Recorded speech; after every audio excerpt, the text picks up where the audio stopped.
Time now to answer your questions about retirement. Barry, I know you're ready. Well, I am ready, Ralph. I love this section of our show because it gives us a chance to unpack answers to many of the questions that people have asked that I've covered in my new book, What's on Wealth.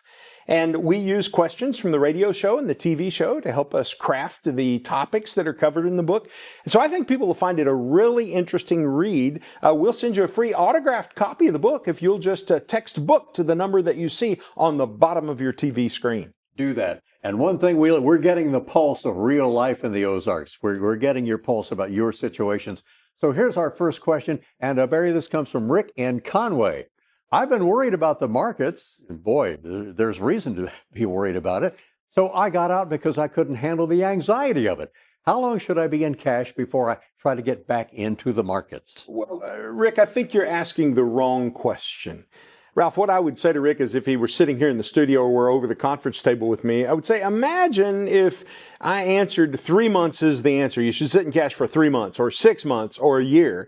And imagine if when that time was up, the economy and the markets were in a free fall. Would you reinvest just because you'd been in cash for a randomly prescribed amount of time? I don't think so.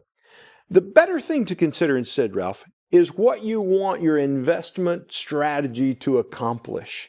How much do you want in protected principal? What is your strategy, Rick, to buffer your stocks and your bonds or your mutual fund type accounts so they don't swing as dramatically with the markets? There are ways to dampen that volatility, and how much do you need in your now bucket to spend in the next year is an important question. We talk about retirement income in 3 buckets, Ralph. First, there's a now bucket. That's the money we're going to spend in the next year. Then there's a soon bucket. That's the amount of money that we're going to spend in years 2 and 3 and 4. And then there's a later bucket to grow for the years 5 and beyond. So a part of the strategy that Rick needs is to know how much needs to be in that bucket. And I understand you might not know, Rick, how to figure that out. That's what we do all day, every day at WealthCare, is help you to figure out how to position those buckets in such a way that you can have the most income that you need in retirement.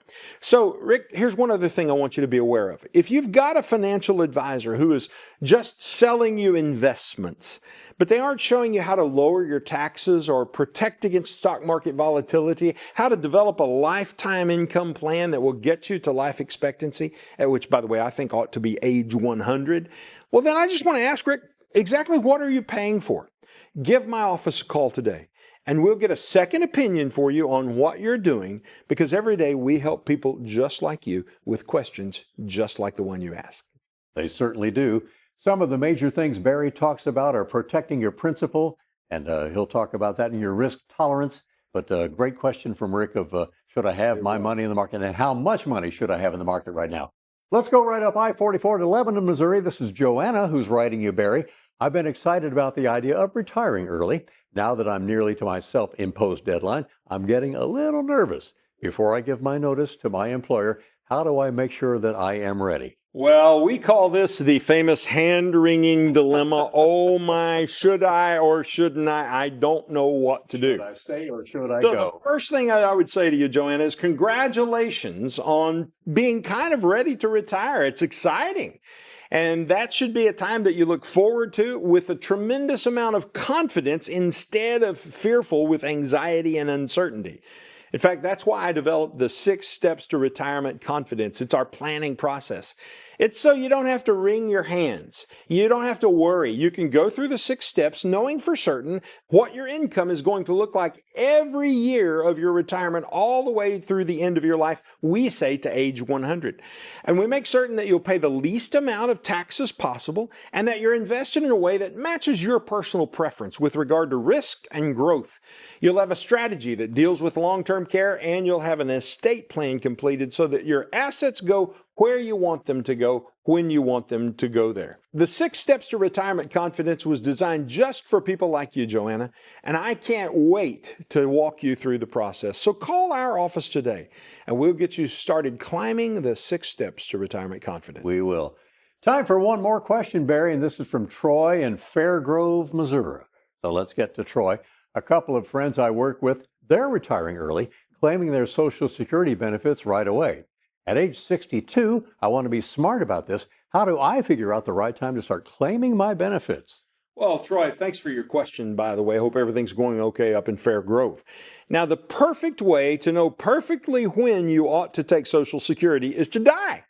And once you die, we'll know exactly what you should have done. Now, obviously, I speak in jest, but the answer really depends on what you're trying to do. Are you committed to getting the maximum amount of dollars out of Social Security? Then maybe you want to wait until you're 70. And if you live long enough, then you'll beat the government at its game. Do you expect an early death? Maybe you should take Social Security at age 62.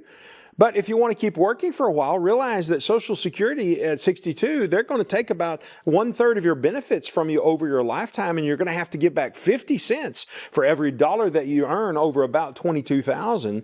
So this is definitely a case where one size doesn't fit everyone. So Troy, I don't want you to be led by group think. Just because all the guys at work are going to claim early doesn't mean that you necessarily should.